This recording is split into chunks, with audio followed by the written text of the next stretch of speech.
Assalamualaikum warahmatullahi wabarakatuh. Perkenalkan, nama saya Nidis Karwangi. Di sini saya akan mempresentasikan tentang alat-alat pemersatu bangsa. 1. Dasar negara. Sejarah perumusan Pancasila. Proses perumusan Pancasila dilakukan pada sidang PPPK yang pertama yang dilaksanakan pada tanggal 29 Mei sampai 1 Juni 1945 oleh Panitia 9. Selanjutnya, pada sidang BPPK yang kedua yang dilaksanakan pada tanggal 10 sampai 16 Juli 1945, akhirnya Pancasila disahkan menjadi dasar negara yang mana sekaligus ideologi negara. Di kemudian hari, pada 1947, Insinyur Soekarno menyatakan secara terbuka bahwa pada tanggal 1 Juni diperingati sebagai hari lahir Pancasila. Selanjutnya, tokoh-tokoh yang merumuskan Pancasila. Ada 3 tokoh nasional yang menjadi pengusul rumusan Pancasila. Yang pertama, Muhammad Yamin. Pada tanggal 29 Mei 1945, Muhammad Yamin mengusulkan dasar negara dengan secara tertulis dan juga secara lisan. Usulan secara lisannya terdiri dari pri kebangsaan, pri kemanusiaan, pri ketuhanan, pri kerakyatan, dan kesejahteraan rakyat. Usulan tertulisnya terdiri dari ketuhanan yang Maha Esa, kebangsaan persatuan Indonesia, rasa kemanusiaan yang adil dan beradab, kerakyatan yang dipimpin oleh hikmat kebijaksanaan dalam permusyawaratan perwakilan, dan keadilan sosial bagi seluruh rakyat Indonesia. 2. Suartomo. Pada tanggal 31 Mei 1945, Suartomo menyampaikan usulannya.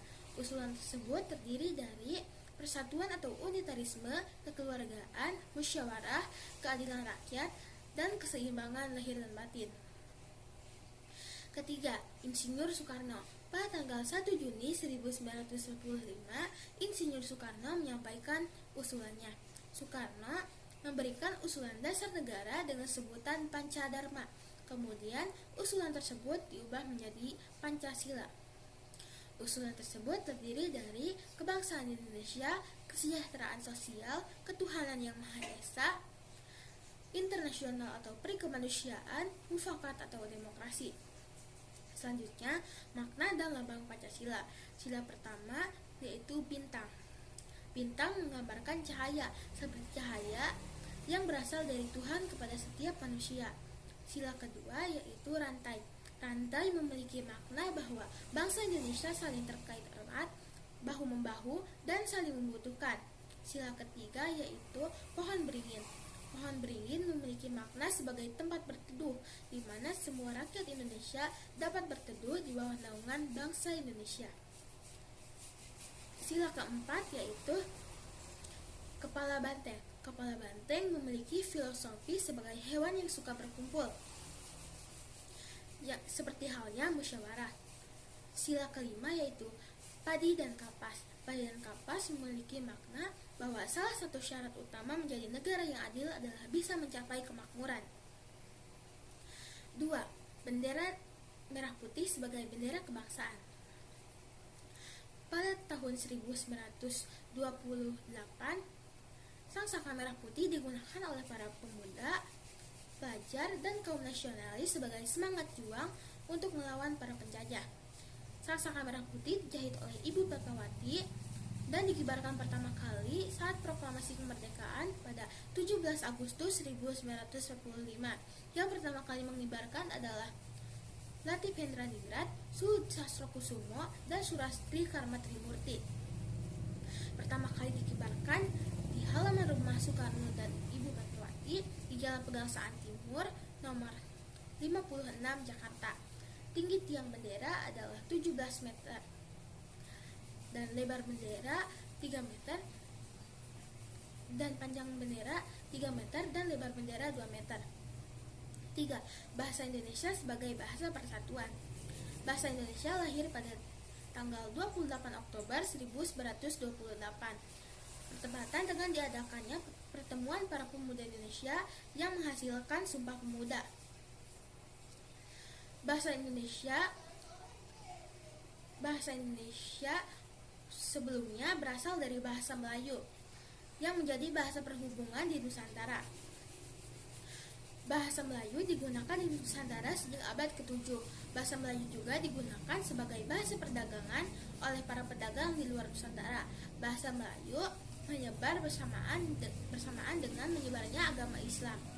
Kemudian, masyarakat Nusantara menerima bahasa Melayu sebagai bahasa perhubungan antar pulau, antar suku, perdagangan, dan kerajaan. Yang menemukan pertama kali bahasa Indonesia adalah Muhammad Damrani.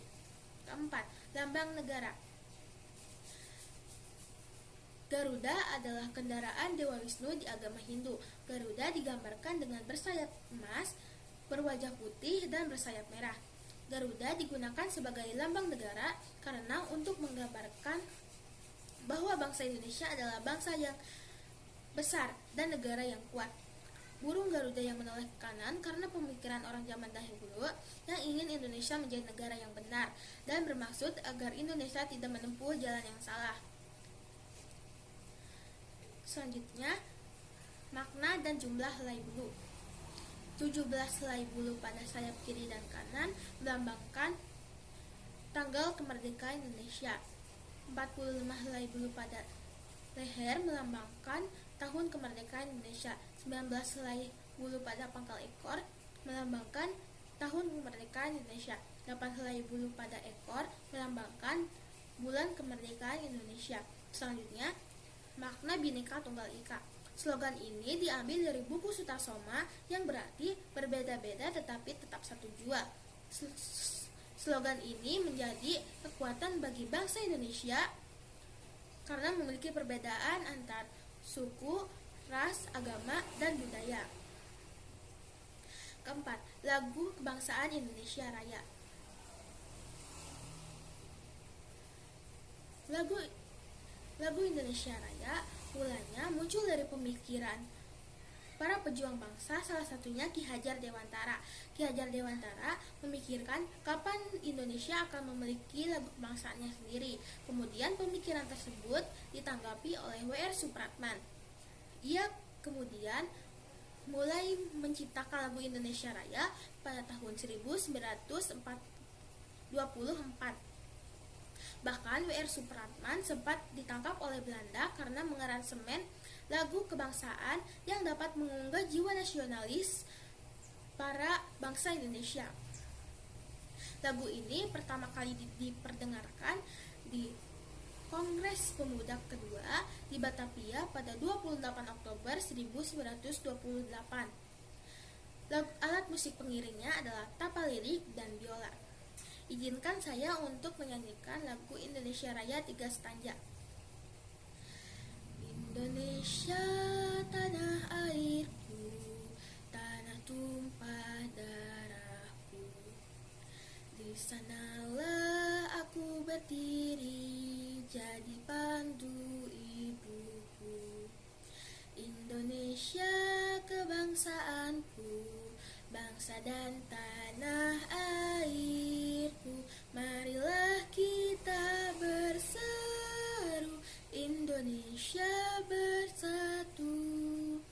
Hiduplah tanahku, hiduplah negeriku, bangsaku, rakyatku semuanya. Bangunlah jiwanya, bangunlah badannya untuk Indonesia Raya. Indonesia Raya merdeka, merdeka, tanahku, negeriku yang ku cinta. Indonesia Raya merdeka, merdeka, hiduplah Indonesia Raya. Indonesia tanah yang mulia, tanah kita yang kaya. Di sanalah aku berdiri untuk selama-lamanya. Indonesia tanah pusaka, pusaka kita semuanya. Marilah kita mendoa Indonesia bahagia. Suburlah tanahnya, suburlah jiwanya, bangsanya, rakyatnya semuanya. Sadarlah hatinya, sadarlah budinya untuk Indonesia Raya. Indonesia Raya merdeka, merdeka,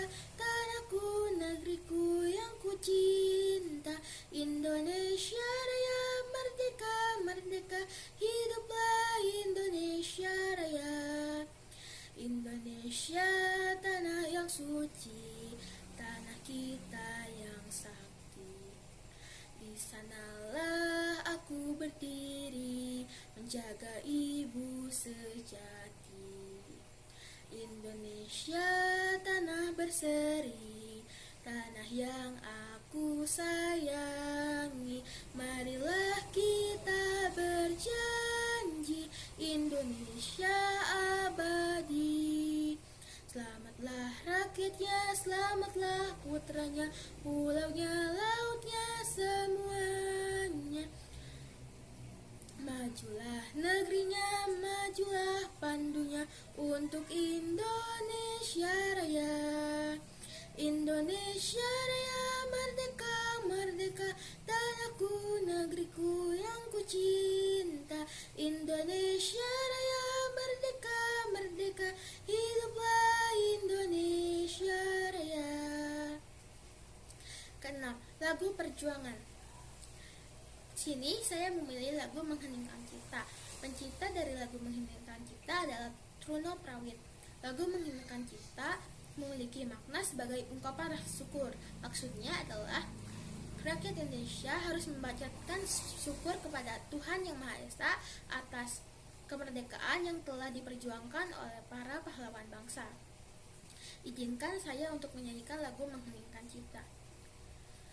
Dengan seluruh angkasa raya memuji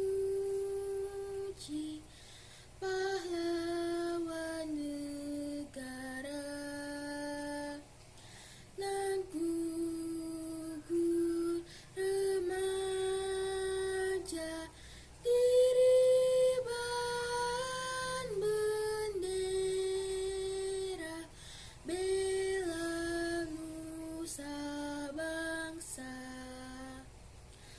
Kau ku kenang, wahai bunga putra bangsa. Harga jasa kau cahaya pelita bagi Indonesia merdeka.